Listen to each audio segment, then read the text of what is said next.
It's upside down. Don't worry. Look at this massive thing. Damn, son. Oh, the Galactic Archive Edition. I'll have a look at you later.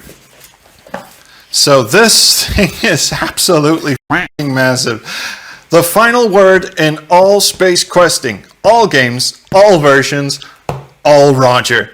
Includes, well, every game, obviously, but also digitally restored hint books, full manuals for every game, vintage extras, and digital remastered soundtrack. Oh, okay, so first of all, we've got Galactic Archive Edition.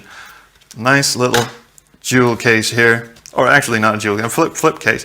The Galactic Archive Edition on DVD-ROM. So this disc should include every single game of Space Quest known to man. And in here, we've got a certificate. I almost spoiled this for myself, but these are authentic looking cutouts of the Andromeda nose from Space Quest 3. So I have these in the original Space Quest 3 box, but mine have already been punched out. So these are recreations of pre-punched out Andromeda nose and glasses. This is cool. And yes, they do. They are like perforated or whatever you call it. You can actually really punch these out, but I'm not going to.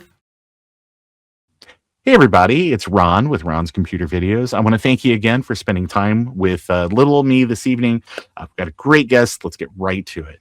He's a graphic designer, he's a gaming enthusiast, and he is the reason why we are constantly out of cyan ink. Sir Randall, how are you this evening? I'm doing great. Yeah, I really do like the cyan color. Yeah. So does the printer. Yeah, I actually use a bottle, an Epson EcoTank. Oh yeah. So, because it's just so much easier to do that. So. Oh no, absolutely. I'm somebody actually back in the 90s. I used to work for a company that did like toner remanufacturing and printer cart remanufacturing, and we would re-ink ribbons for banks. Like all kinds of things like that. I just remember that it used to be really nice for a long time where you could just kind of like, redo those things and you weren't having to buy like a really expensive cartridge. And then everybody locked down on that and things got sad for a long time. Yeah. Oh no. Yeah. It's still kind of expensive, but it's better than what it used to be. Yeah. I think enough there was enough consumer pushback that we were finally at a point where maybe it's slightly more reasonable. It'll never be the Wild West again, but at least at least some of the fences that are up have gates now. Yes, but, fair enough. Hey, you do have a beautiful and for people that are familiar with your channel and people that know what you do, you do a lot of gaming related content. You do a lot of content that sort of focuses around big box gaming. So let's just start right into that. You've got a beautiful collection of stuff behind you, but for people, I mean, you can look at that, but for people at home that maybe don't know, what is a big box release? Big box release. Well, back in when PC actually had physical editions. Usually, it started off with bags, but then they got into like things in boxes. Pretty much into software, manual, maybe a couple other things inside of a box. And the reason why the box was so big is because they actually had all that awesome stuff inside of it.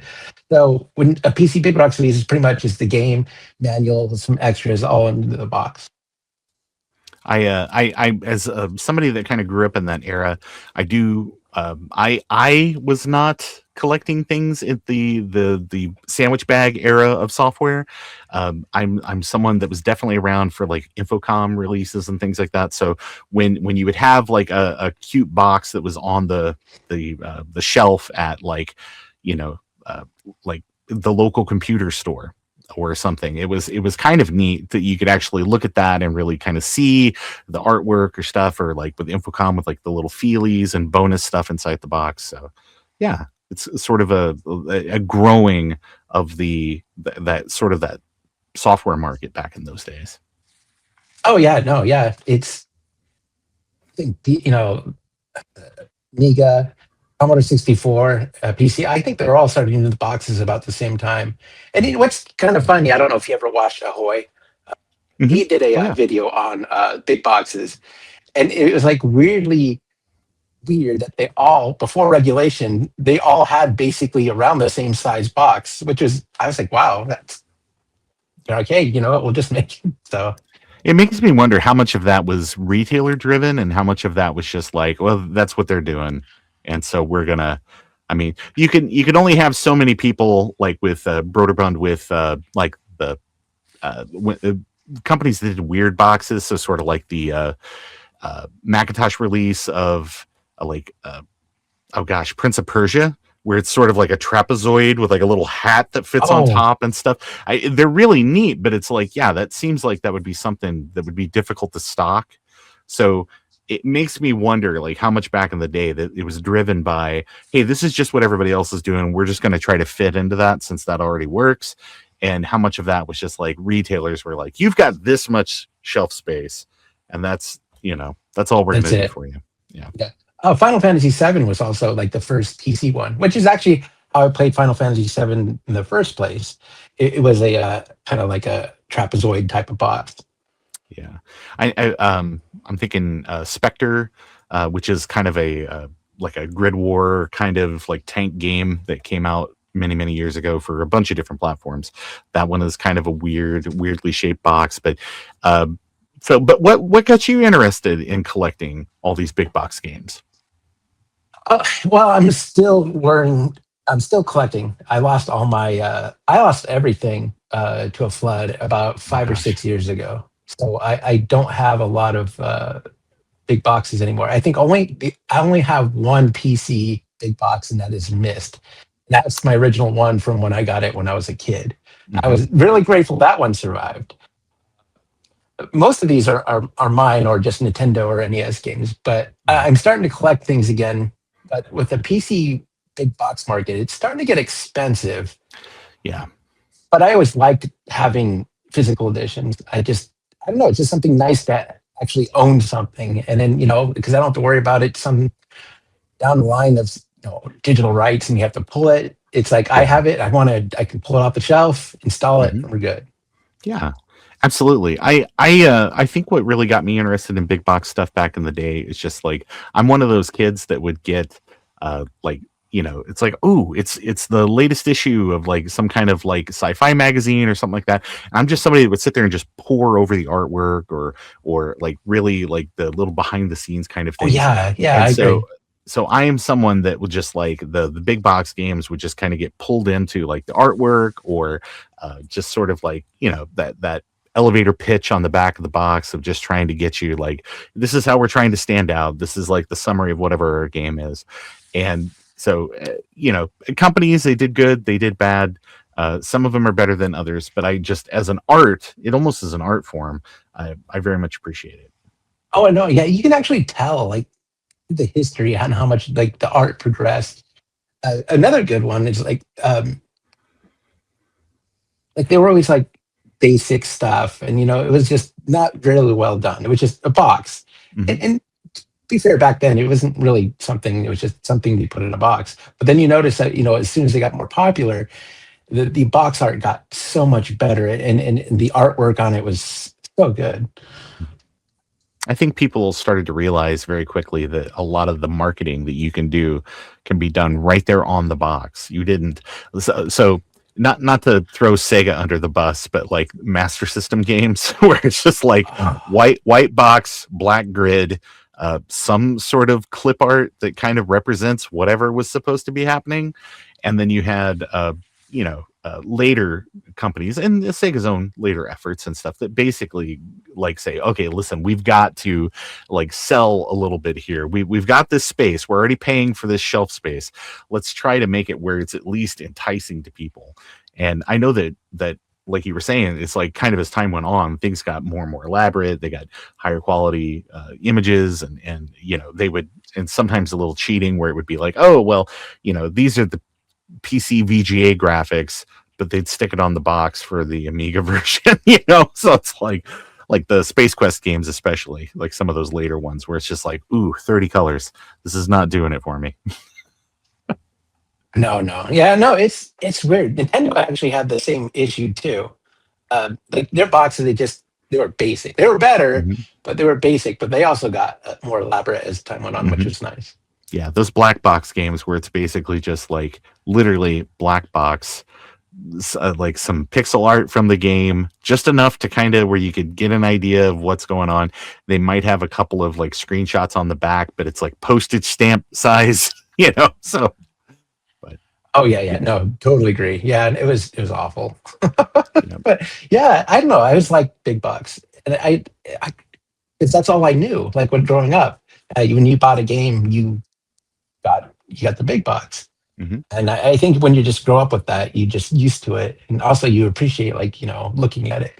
Plus, I like when you turn it over on the on the back, you have, hey, this is what this game is. This is what it features. It has some screenshots. Sometimes they're not real, but I would say that's a minority. But for the most part, it shows you know what the game looks like and what you're getting into. Yeah. I as someone who, just kind of pores over that stuff, I really appreciate the time and effort that was put into it. And it does kind of get to be an art after a while of It just, does. of just like how elaborate and stuff, and just the extent that people went into doing some of those things. Like, I think about, King's Quest V, where the original version is sort of that, it's like a family, and it's just like, oh yeah, it's this cool adventure, and it's a real painting just on the cover of the box. It's not even screenshots or anything like that. And then they were like, and then they changed it and made it different. It's like, okay, that's I fine, like whatever. the painting. It made the box stand out. Yeah, it did.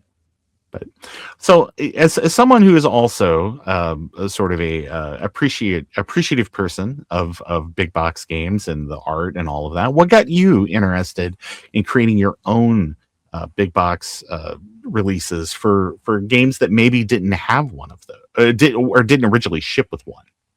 Actually, it was because of companies like limited run games, and then Mhm. like first press games.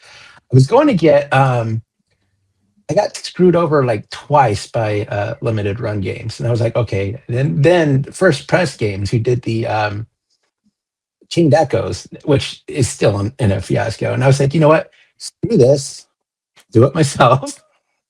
So my first one was actually this one.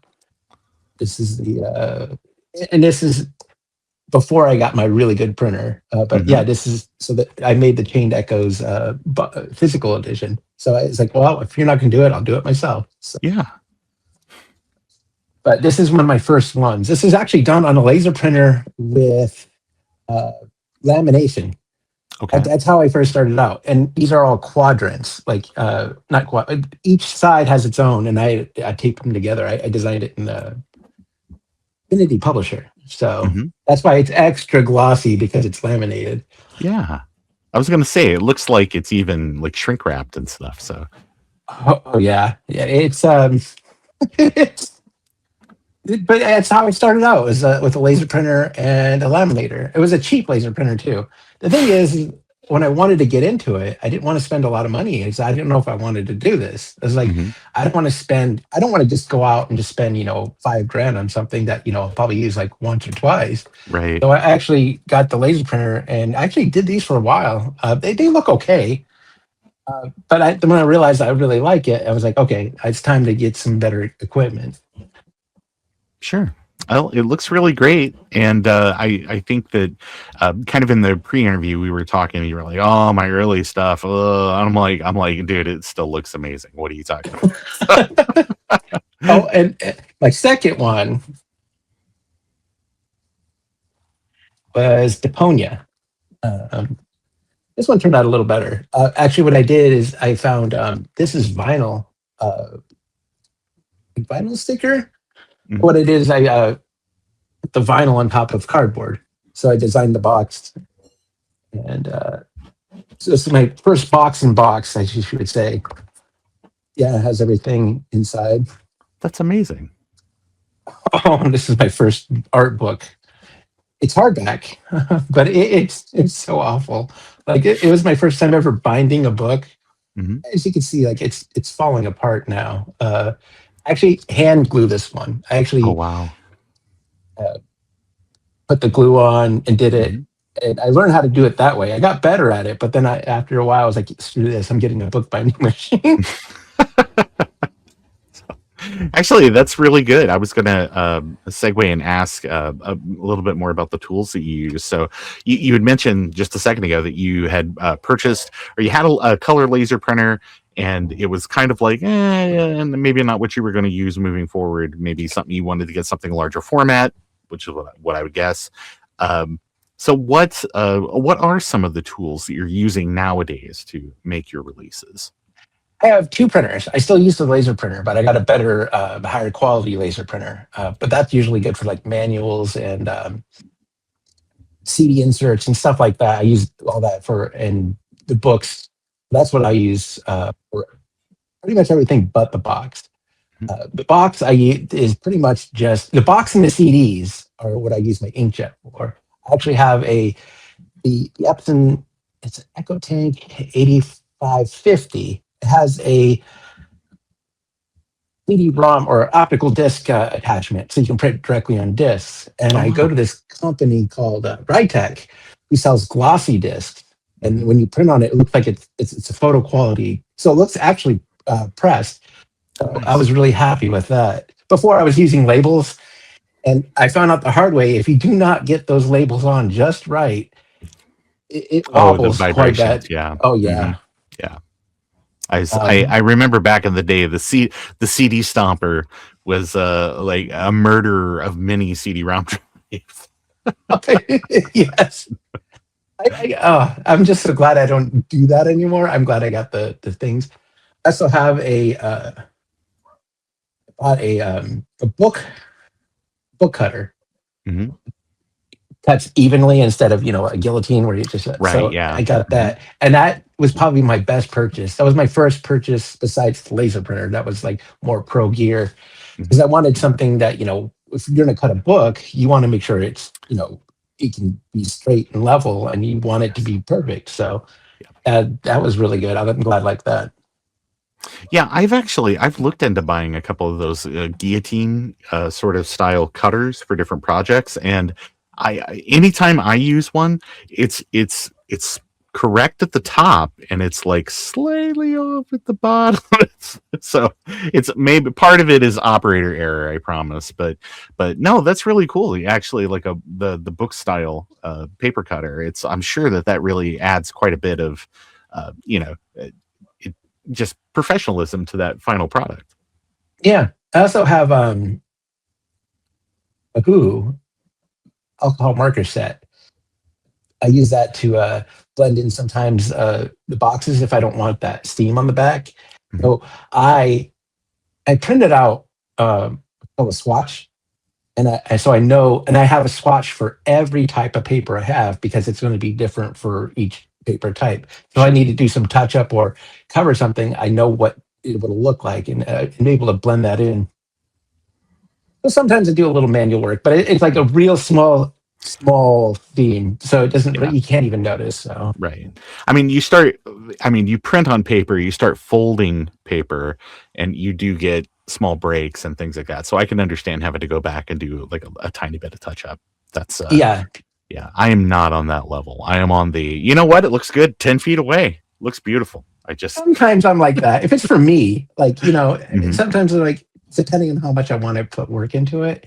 Because sometimes, obviously, some of the stuff no one's ever going to see. So it's like, even though I am, but I started posting more things on social media. So that forced me to be a little more picky on how it looks. So sure, yeah. I was going to say, there's nothing worse than people trying to count threads on your passion project.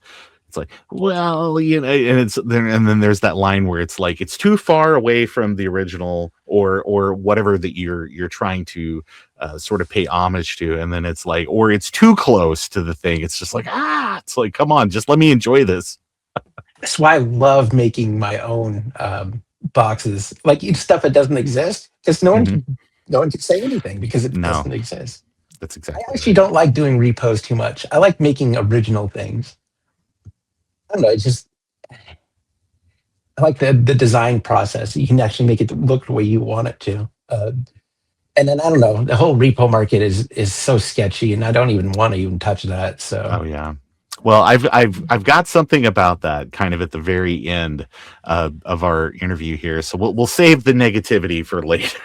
but fair but enough. but it's interesting to hear how your tools have evolved and how you've kind of embraced more of like, hey, if I want to do this, I've got to step up to whatever that level is. What's been the most expensive thing that you've had to purchase that's kind of helped you make it to that next level? Right now is the EcoTank printer, Hmm. but I just recently purchased a UV ink printer, Hmm. so I can do some. I'm really excited what I can do with that. That set me back about $3,000. Oh wow. But if this is your hobby, I mean, you could be, I mean, what is that? That's $3,000. That's like, it's like two copies of, some of these, games from back in the day. If you wanted to Oh, make something exactly. just for Yeah, your own yeah. edification, it's just like, And then plus, this doesn't allow me to print on anything. Like I can print on coffee mugs, sheets of glass, pretty much anything I want to print on, I can. So that's one reason I want to get it. One, it'll make the boxes look better, but two, I can add more extras or do something special for each collector's edition I make. So Mhm. that's the reason why I want to do. One reason why, well, one of the reasons why I wanted to get that printer. Yeah. Don't make the mistake that everybody that ever bought a Cricut made, where they're like, oh, well, now I can do all these gifts. I can do all of these amazing projects for the club or for Oh family no, or no, whatever. no. Yeah, no, don't start that, because you'll be getting phone calls from people that are like, hey, it's your third cousin. I Oh, really I don't tell could you print anybody some anything. T-shirts?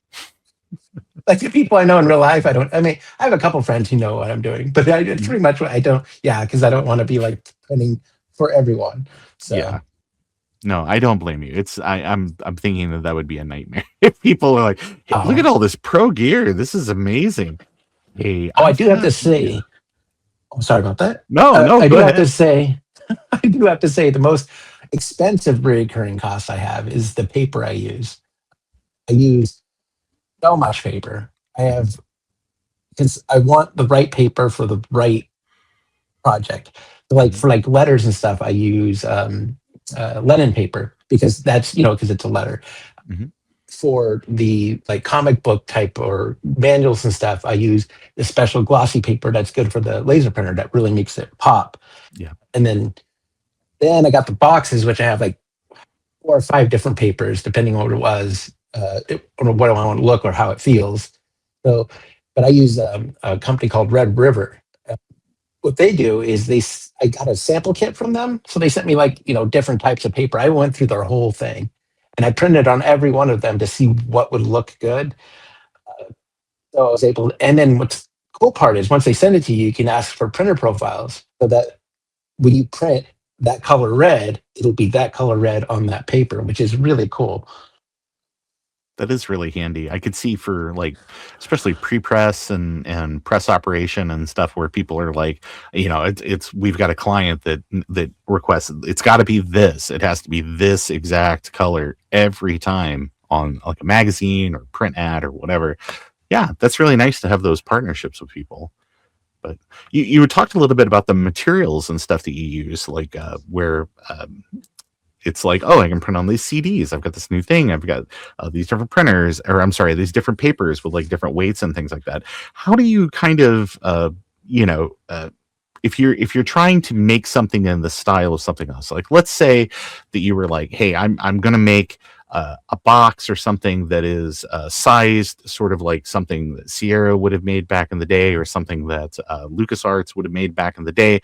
I mean, they've got some sort of standardized size based on eras of when those games would have came out. How do you determine the correct materials to use, and how much of that is just sort of like, you know, contacting people out in the hobby and asking them, hey, can you take a picture of this? I'm trying to recreate the fold on something. I mean, how much of this is like that whole process of creation? How, I mean, just if you could sum it up in 5 words, the entire process of creation. Just eBay and archive. Mhm. Because you go into eBay and you can look at what it looks like. And usually they have close-ups of the boxes, and you can tell just by looking at it what type of material is used. And then sometimes if you go to our like archive sites that archive a lot of the stuff, they will show you like, the manuals and stuff, and you can see what it looks like and stuff. I know that MobyGames has a lot of nice box art out there. Nothing that's high enough resolution that you could just like make a copy of something for sure. But I think by design, because they are trying to stop people from doing anything that would exactly hurt the community. But yeah.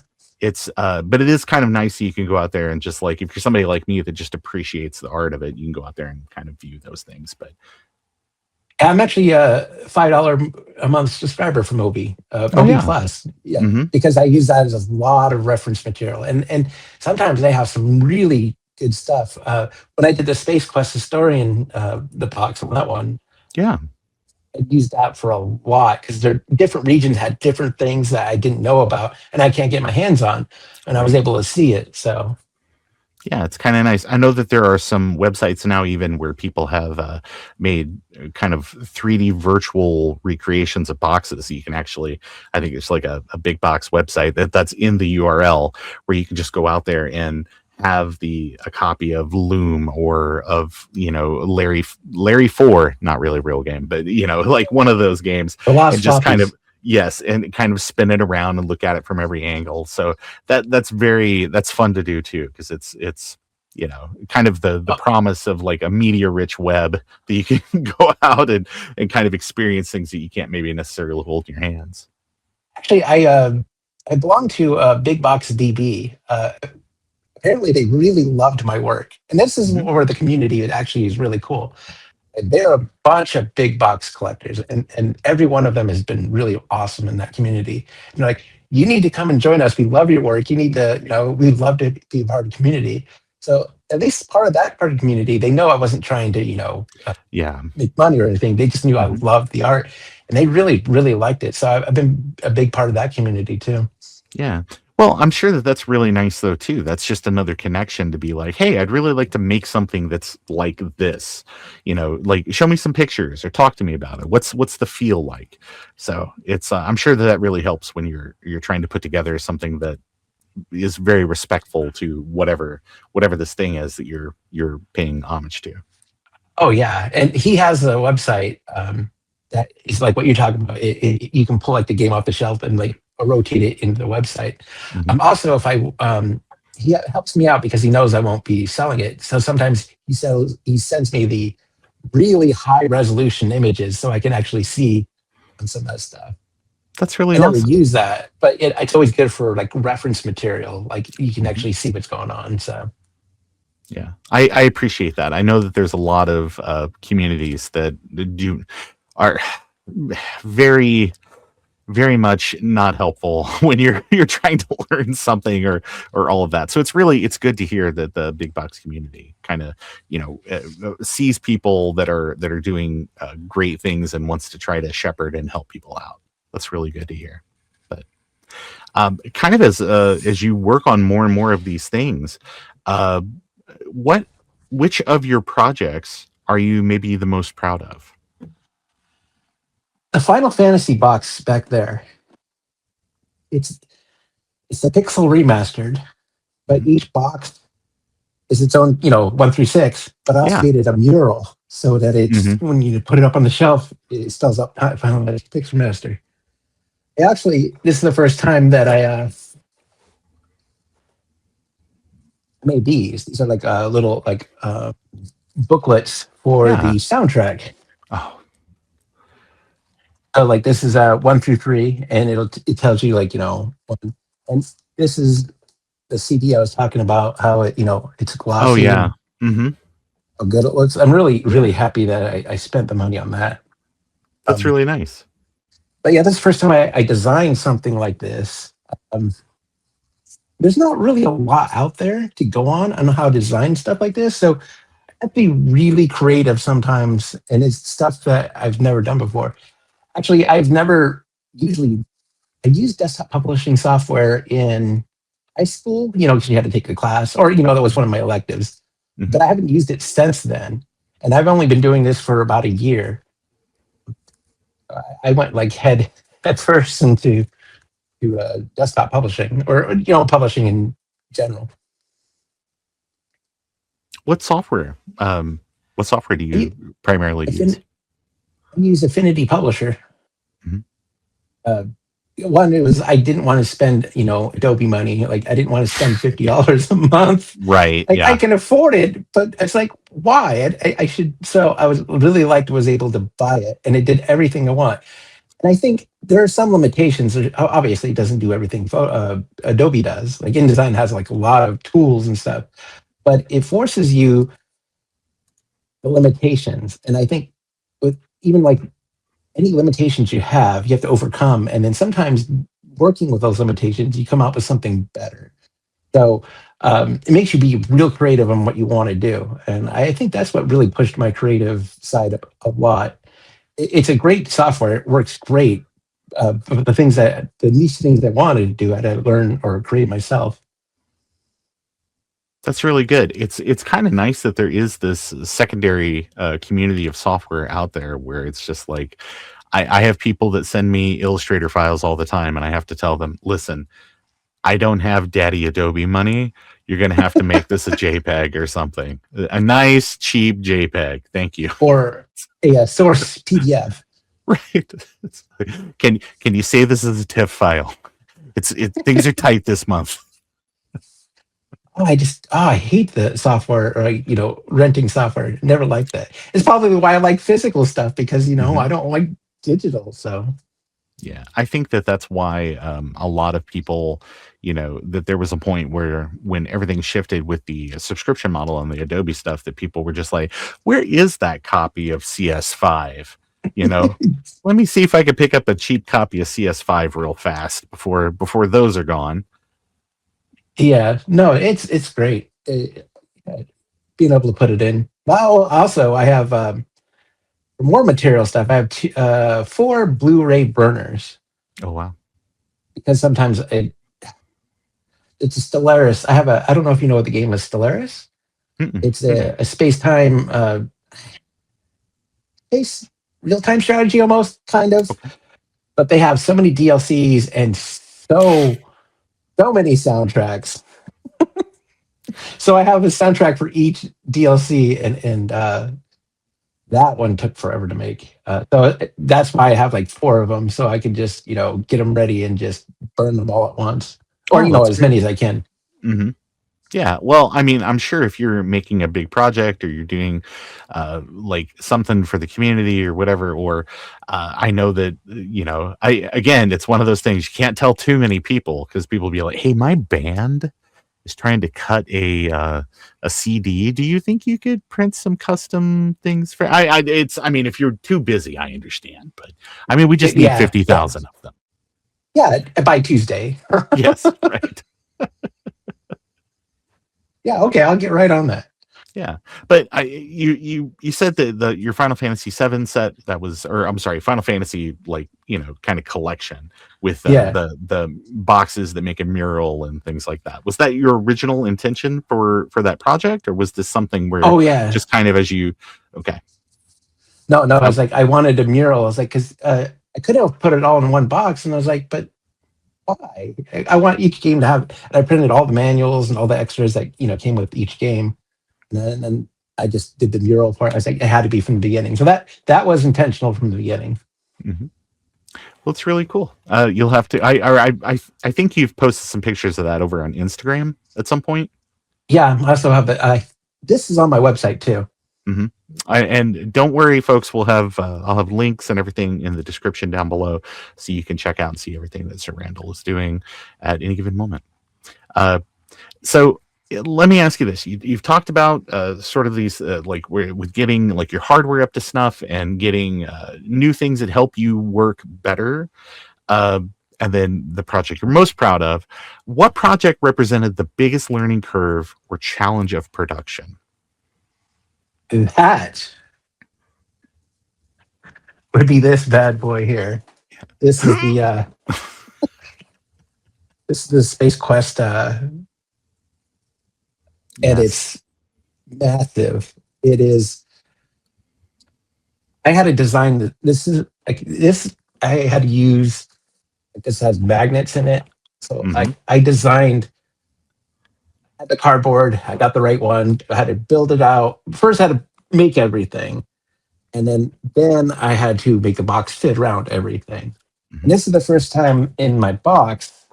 Inside is felt too, but I made 3D printed inserts so that everything will just line up. So it felt like, you know, like this one's for the CD. Mm-hmm. And for folks that are just listening, this is the Space Quest kind of ultimate archive that Sir Randall created. There are 2 copies on planet Earth. One is the Space Quest Historian, and this is the other one. And this is not even done yet. Like I did his, so I'm slowly making mine as it goes. But I'm doing other projects in the meantime. But yeah, it's slowly coming back together. But yeah, this was the biggest learning curve. I had to actually learn how to embed magnets into the cardboard. Then I ran into a problem of like when you try to lift it out, the magnets would just rip everything out because they were too strong. Oh wow! So I had to reinforce the magnets with like a little metal mesh, and then I had to use bookbinding tape, which I use all the time in my projects, and it is the greatest thing on the planet. It's like duct tape. It's like duct tape for arts and crafts, pretty much. So it is thin and strong, and it's like this box is mostly made of it. So, but yeah, this is the biggest learning curve. Well, it's pretty amazing. I watched the Space Quest Historians video. I watched some of your other creation videos where you were talking about things. So I can see how over the last year or so, all of the skills that you have learned kind of with some of your starter projects have kind of culminated in this just very, very ambitious project that you've created. And I have no doubt that each little thing is one of those, like, here's a challenge. How do we overcome this challenge? It's like, you think you could just sink a couple of neodymium magnets in the cover and then just like, it would just close. Yeah, it'll close, but then that's it forever. You know? So some way to like softly release it. I saw that in the version Space Quest Historian had that it did have those 3D printed inserts and stuff, but they were covered with felt, and that's like its own sort of process to make that to where it stays adhered, but actually can fit into all of the detailed recesses and such. It's or velvet or you know whatever the material was, I don't remember, but no, it's just very impressive. Like just the laundry list of different skills. It's more than just hitting print on a printer. It's figuring out the publishing side of it, and then also sort of that physical side of it where you're turning this into a real object. So, I mean, do you want to maybe talk a little bit about like the skills, like just that broad list of skills that you had to develop to make something like that? I learned how to, yes. The first thing I had to do is learn how to make a box. And there's some templates out there, but they're always like, you know, they weren't what I wanted. And they were just like basic boxes. And I wanted something that's, you know, the PC big boxes and ones that you can't download. So I designed my own template. And then I had to learn quickly. I'm really good at math, so it wasn't a big deal for me, but I learned really quickly that math has a lot to do with designing and making boxes. And what I did is I sat down and made a really good template, and I still use those templates today because I put a lot of work into those and measuring them just right, where the fold line meets and where you have to use double-sided tape to put it together, but it has to be the right double-sided tape. You don't want something that's going to fall apart in like, you know, 2 or 3 months. You want, right, as long as the Earth is spinning, you want that tape to hold. So sure. It took a long time to like get all that together, just to design the box. And the box, it went through like 4 or 5 iterations before I actually sat down. And I actually have 2 size boxes. I have the the big box size, and then I have like the mini box, like the medium size boxes. So I have 2 of those. Sometimes I know a lot of people don't like those like smaller size boxes, but sometimes they have their own charm, and I like those as well. Yeah, they have their own era, so it's like the not exactly big box, but just sort of like boxed. Yeah, You'll see that a lot on eBay where people be like, especially for like later titles where you'll have something like Armed and Dangerous, because there is a point kind of in the early 2000s, late 90s where everything shifted, where they were like, hey, we've got to get these boxes down in size. We need more shelf space. yeah. The one I did it for was Balatro, Mhm. and so I don't know. It just felt like a medium sized box. And actually, this is the second time I made cards, but yeah, I printed and made a whole thing for Balatro playing cards. That's very And cool. this, I hate printing cards. I'm going to tell you right now, I'll do it, but this is not my favorite thing to do. Mm-hmm. But so I get these Oh, wow. prototype cards that you get on eBay, not eBay, Amazon. They're Mm-hmm. actually real cards, but you can Mm-hmm. print onto them. Yeah.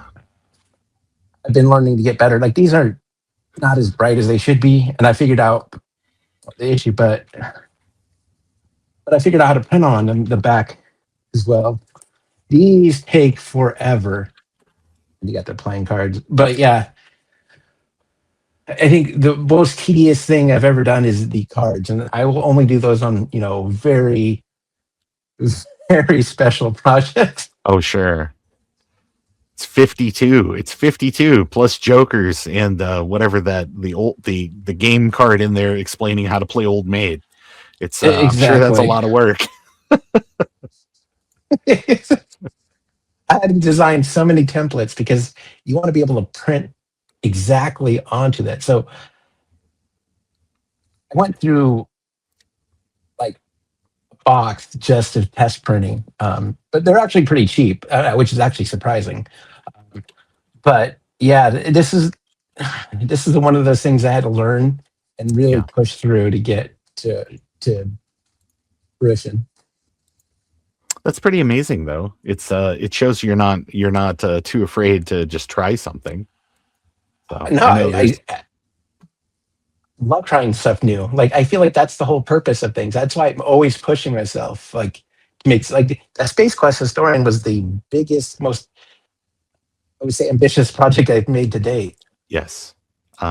And I'm not to tip anything, but there's another thing that he teased in his video that I've seen a few things that you've released kind of about that. So but we'll let people at home check out your channel and watch all of that. So but no, it's again very, very impressive, and again I appreciate that you are not afraid to just take on a project and just to try and learn some new things. But let's talk about community partnerships.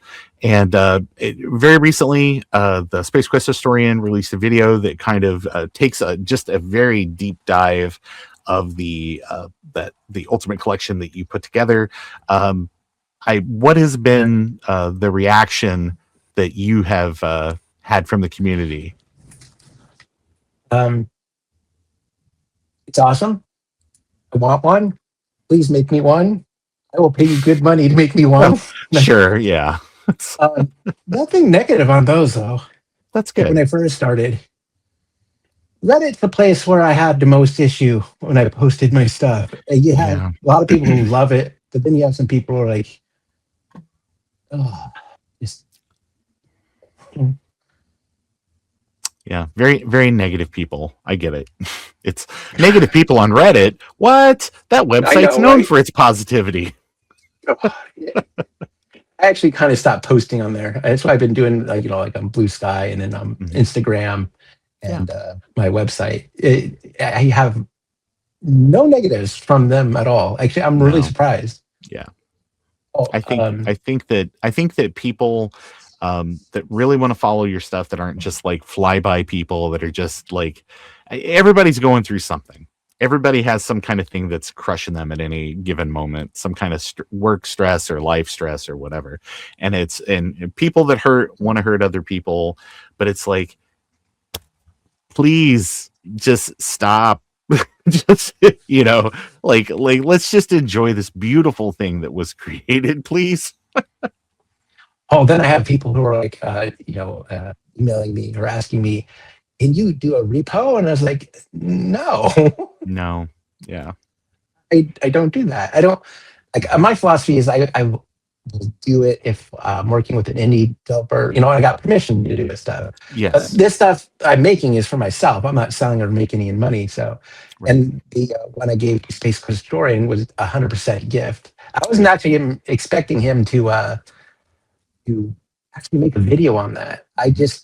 He's helped, because this is when I reached out to ask, like, I don't have this certain manual. Can you take a photo of it? So he sent me a lot of like reference material. So say thank you to him. I made him a box. Didn't expect anything out of it in return, but that video made me so happy. It's like, to me, it's not money. It's like when people like really enjoy my work. I think that's I know it sounds so cheesy, but it really does. It makes me happy. Like people really like it. That's what actually makes me want to keep doing it more.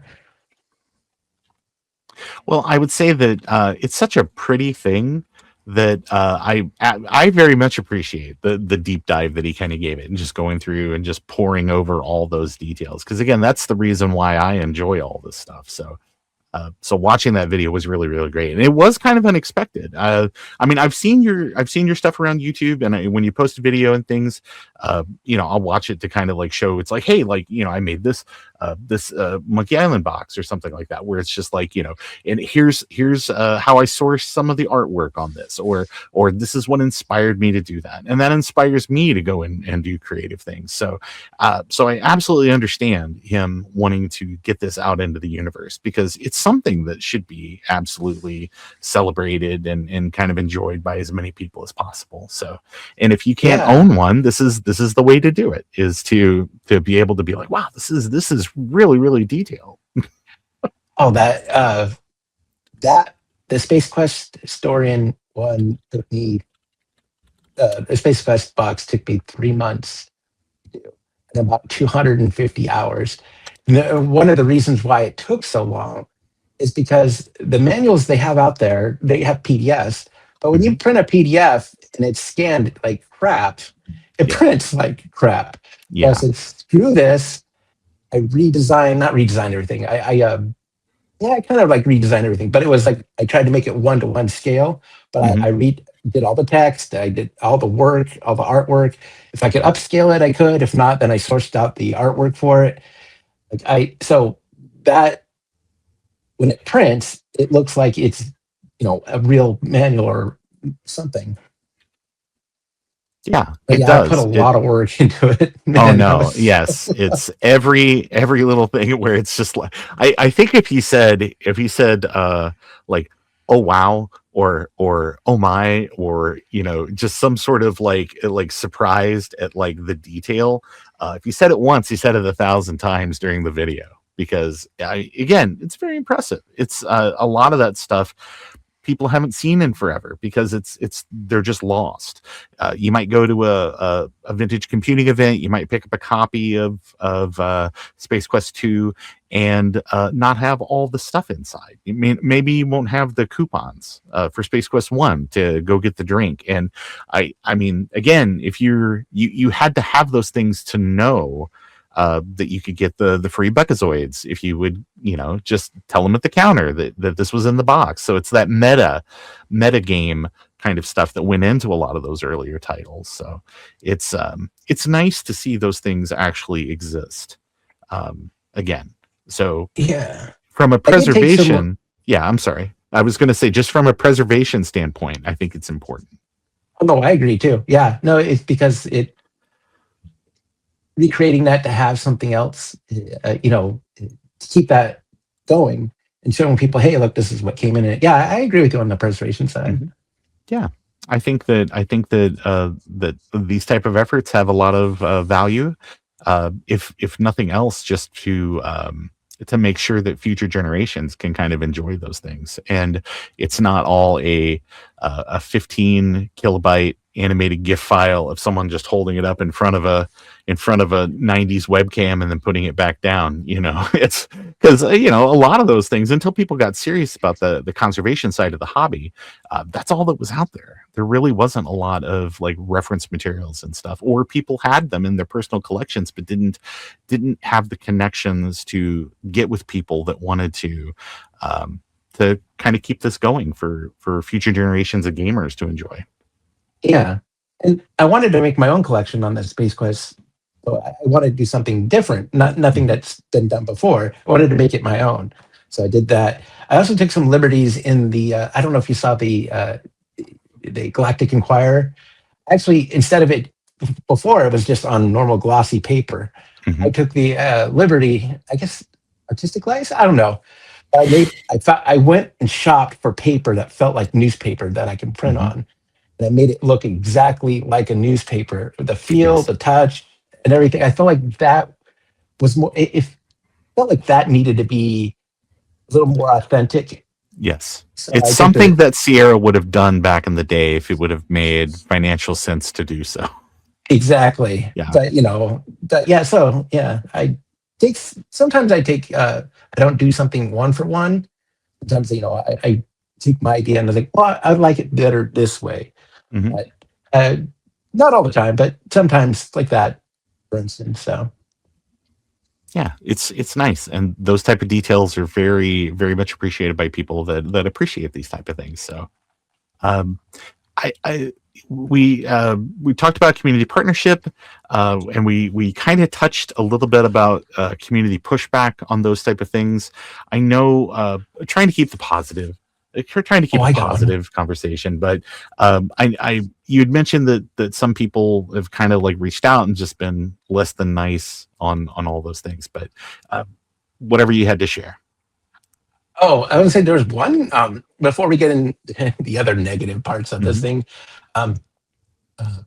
Warframe, the director, he reached out to me and was like, hey, you made this box or someone else. Because the dev reached out to me and was like, I worked on this game, and he obviously was able to prove it. Can you make the game for me? And I was like, sure, obviously. It was one of the devs that went out. So he got it, showed it off to his boss, which is the director. The director was like, I want one. And this is like the main director of the whole game. And I was like, really? So I made her one, sent it out, and she did like a whole thing on Instagram about it. And it was really cool. So I was like, the people who actually made the game really loved my box and wanted one. And that was like, I was over the moon on that one.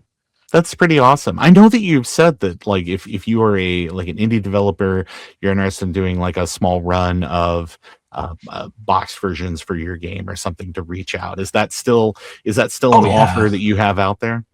I would love to do that. Yeah. No, I think obviously I can't mass produce, but I was thinking stuff like Kickstarters, like 10 or 20 boxes, something small that I could actually manage. I can have them, make some big boxes for them, and they can have that and give that to their supporters. Yeah, that would be good. I would love to be able to make do this as a living at a higher, I would love to be able to be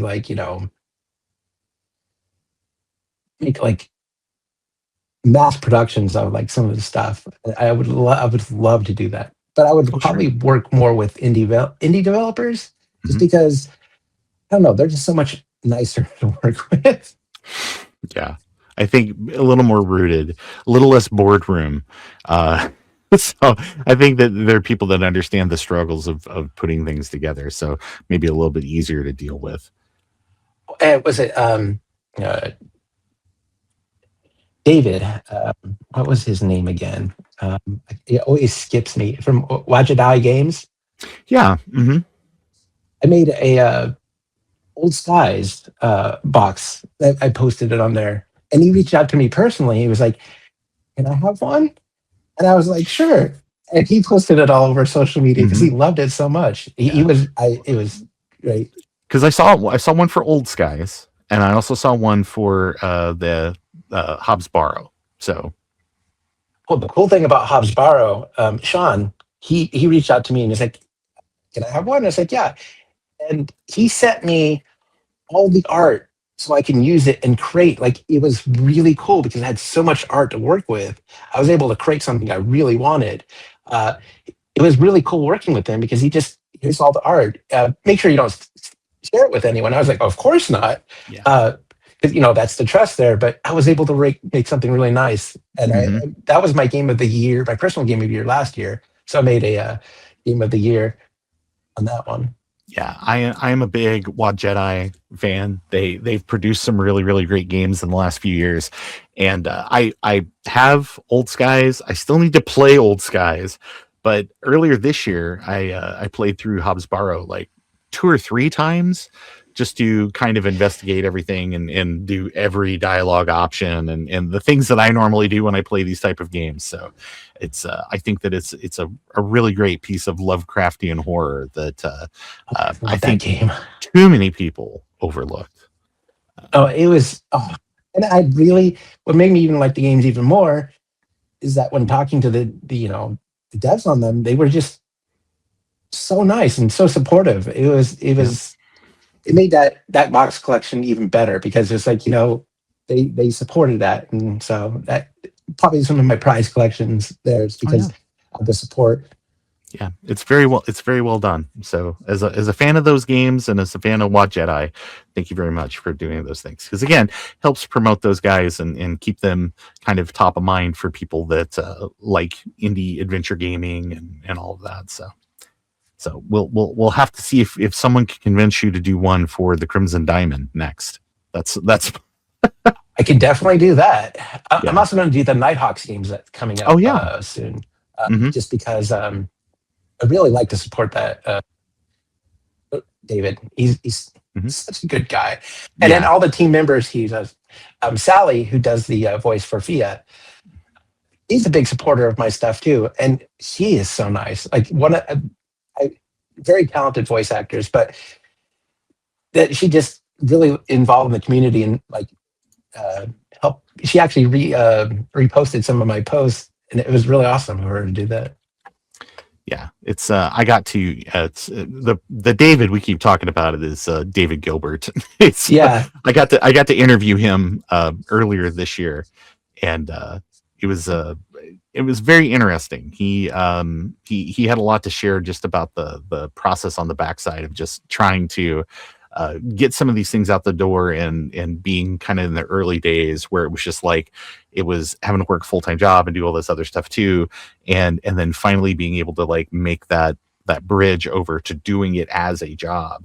So I really hope, Randall, that you can make that bridge someday, because you're such a talented guy. I hate to think that it's like that all this talent is being spent on a programming job somewhere or in the financial industry or whatever. I just you could do this much more sort of personally satisfying kind of work. But I'm hoping to one day. I think I'm just going to let it happen natural. I think if I force it too much, I want to have that security. So I want to build it up slowly. Plus, it's a passion of mine. I don't want it to, if I push too hard, it'll start to feel like a job. Even though if it does become a job, I still want it to be fun. And then pushing that aspect is just going to ruin it for me. So I want it to happen naturally and get there.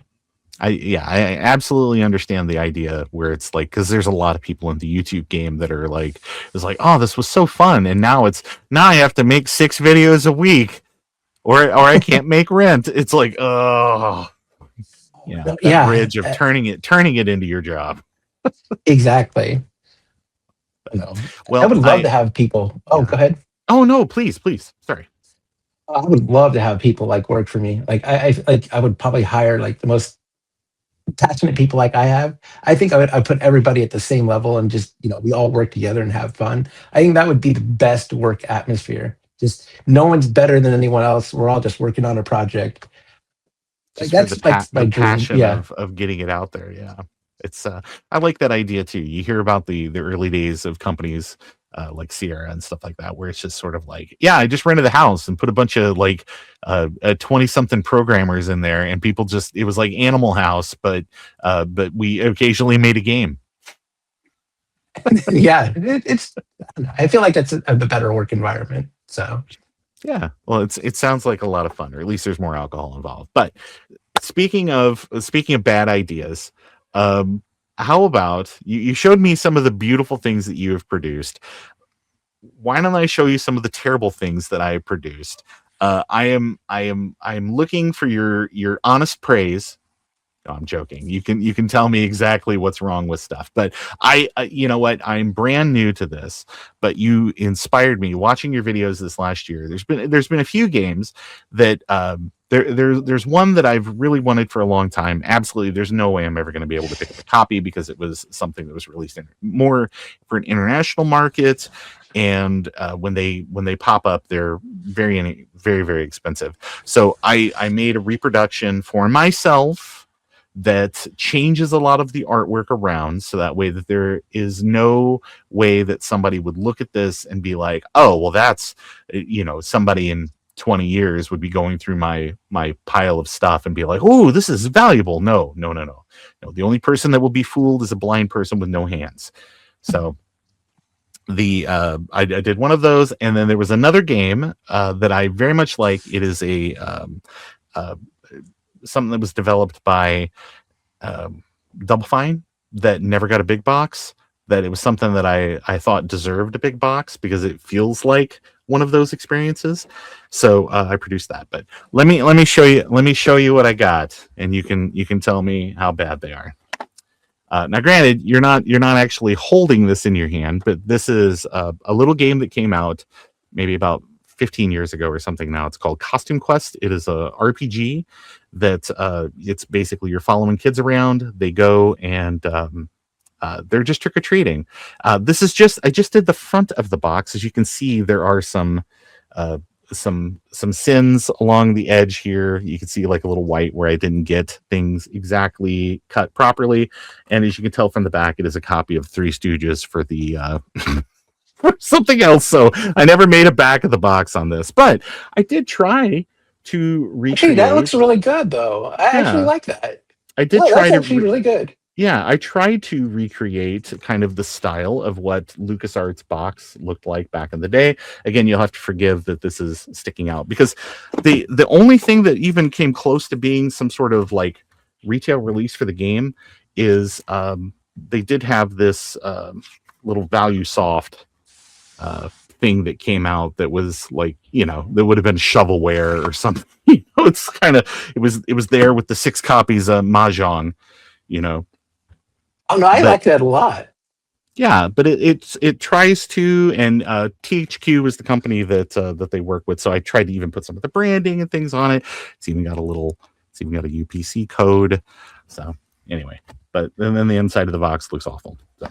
Oh no, actually, I like that. I give it a 9 out of 10. All right. Yes, I'm feeling good. It's again your honest praise in full effect here. It would be 10 out of 10 if you had a back. That's the only thing holding it back. Well, I put it on the shelf face out, so I never see the back. So I'm okay for the moment. I will eventually. I thought that at some point I would do a box or like a cover for Costume Quest 2 because they did do a sequel, and then just kind of do something like that, or steal some of that ad copy from somewhere and actually do a proper back. I've just not gotten around to it because the thing that got me all for the last couple of months playing around with is recreating a box for any, and a lot of people are like, what? This game is not a real game. It is, but it's just nobody knows about it because it was kind of released internationally, I think mostly, and people were just, they didn't really care for it. But it's Indiana Jones and the Fate of Atlantis, the action game, as you can see by the action game logo here on the side or here on the front. But basically, this is sort of a action game retelling of Indiana Jones and the Fate of Atlantis, which is kind of one of those classic LucasArts point-and-click adventure games. But I got a lot of grief for making this, and I'm like, again, no one is going to be able to. Anybody with eyes can tell I mean, because it just kind of Oh, the yeah. Boston box is such a. It took me so long to get that down. So don't feel bad. Like, but no, I think it's great. I mean, you're doing it for yourself, and I like Yes, it a lot. lots of blue tape, just to kind of keep because no, or it's I have a donor box, Sierra box that I actually have all my because I do own the original disc and the code wheel and the manual and stuff like that. So I just needed a place to stick it all, and I just figured that this would be the way to do it. But again, I don't have fancy printers. I don't have all that stuff. Walgreens, you can go to Walgreens and you can print an 11x17 for like $7 or something like that, and then just kind of cut it and fold it and kind of try to get it sealed on the edges. Yeah, no, I like that a lot. It looks really good. It's not too far from the right. It's not too far from the process I use because I'm using it's photo paper, but it's a different type of photo paper for like this type of application. But it's the same thing. I think it looks great. Well, my plan is to one day revisit this when I've got some coupons, and resize the outer cover, make it ever so because if you kind of squish everything down to the corner, you can see exactly how oversized I made the box, and then also print it a little bit larger so that way that I can do like a fold over on those edges, so that way that it at least kind of like is not obviously just paper there. So. But this was a lot of fun to create, and actually someone out on Reddit gave me, as I drug Reddit earlier, I met the one nice person on Reddit, and they gave me the artwork where they had scanned their original, and even their irregular UPC sticker on the bottom of the box.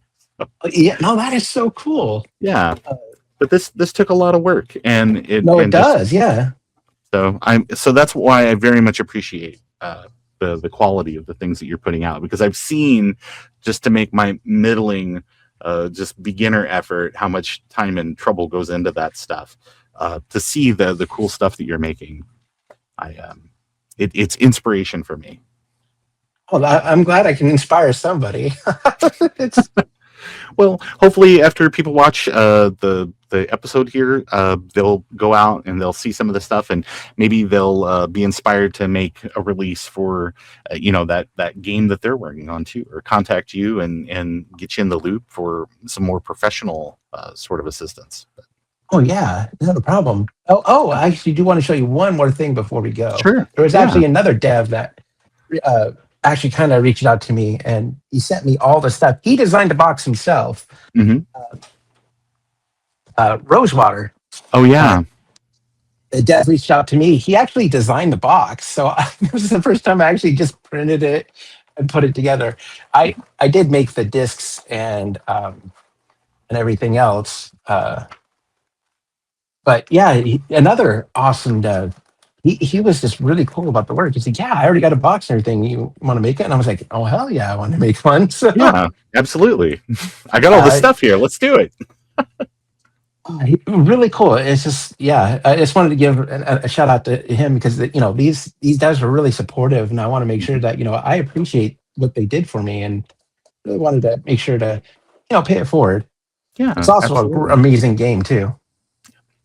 Well, so what's next? What are you working on next? What's the next big project? This one is turning. I thought I was going to do a small project. I was like, you know what? I did the Space Quest. I want something small, so I will do the Lore Bow collection. That includes the first game and the second game, which is the Dagger of Amun-Ra. Yeah. Then I got the idea. I was like, I'm going to make a hardback book of all stuff that's in the museum, and actually have I extracted all the text and what it says about each item in there, but I'm also expanding on it to actually include real life history on that. But I'm also hiring artists to do depictions of all the art in there. And it turned out this is going to probably be one of the bigger projects, at least for the book side of it. And it's going to be turning out to be another 3-month project. Oh, wow. But I'm including everything I can in this one.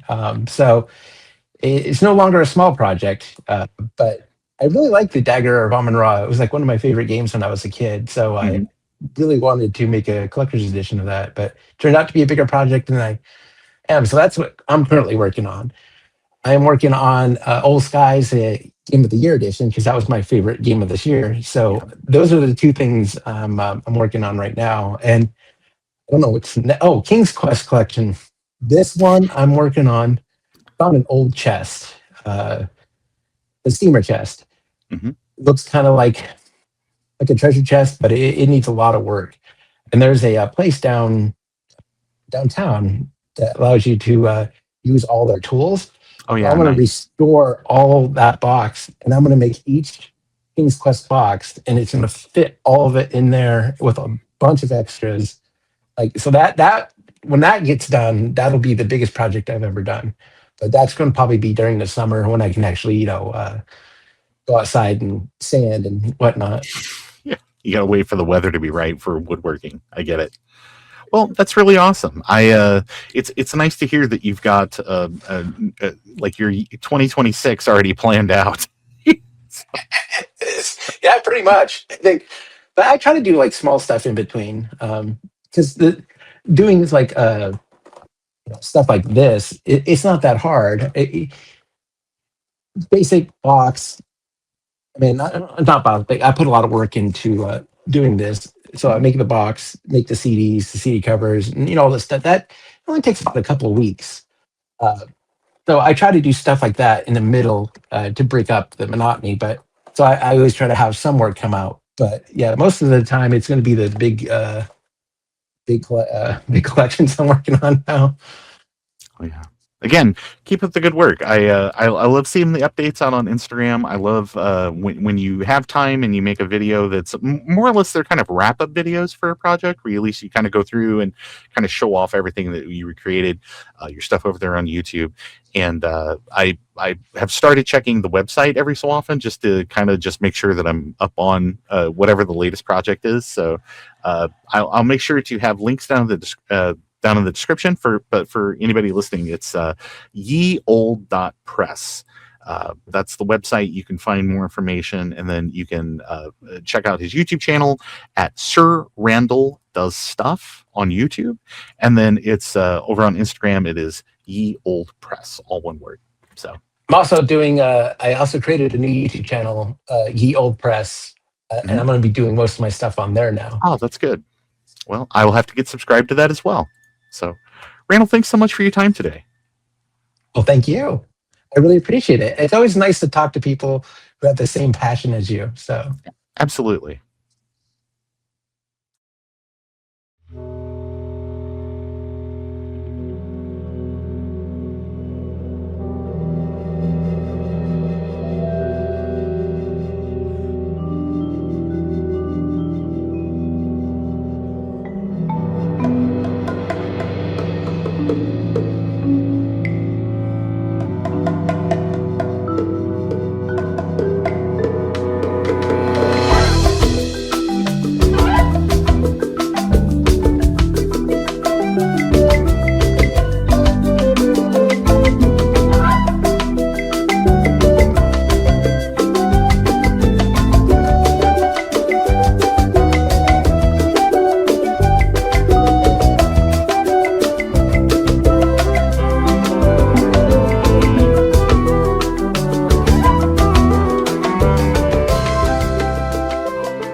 Welcome to Let's Get Physical. This is my Monkey Island Ultimate Collection. It's the Sir Randall collection. We'll actually do that. I decided to brand some of my stuff. So yeah, again, not selling these. I can't give the files out, which is unfortunate. I don't own the IP, so I don't have the rights to do that. But to make my own personal edition, I can do that. So this is Sir Randall collection. This is the box. I kind of want to make it look like a treasure chest. But it just turned out more like a wooden box, which is okay. I think it turned out pretty good. The colors look really nice.